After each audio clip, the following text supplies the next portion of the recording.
కాపలా కుక్కలాగుంటా అని చెప్పిన.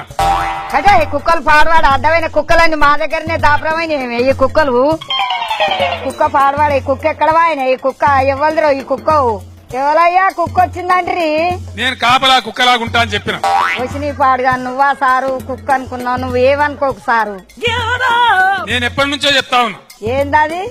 ఒక దళిత నాయకుడినే ముఖ్యమంత్రి చేస్తానని చెప్పి కేసీఆర్ ప్రకటించాడు. ఏది చేయకపోతివా మరి? నేను చెప్పినా అంటే తల నరుక్కుంటా గానీ ఆ మాట తప్పను. ఏతుల ఎంకి ఎక్కెక్కి పాడంగా కోతుల పోసేయ కోసుకుంటానడంట. రేపటి తెలంగాణ రాష్ట్రానికి దళిత నాయకుడే ముఖ్యమంత్రిగా ఉంటాడు. ఇప్పుడు చెప్పిన శాస్త్రం అర్థం కాలేదా నీకు? నేను ఎప్పటి నుంచో చెప్తా ఉన్నా. ఈ జూట మాటలు కాదు, ఆ చెమట దూడ్చుకో.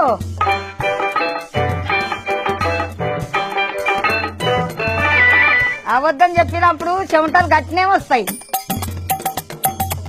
ఏవో కోసుకుంటాడంట, కోసుకుంటా చాలు, మందిని కోయకపోతే చాలు.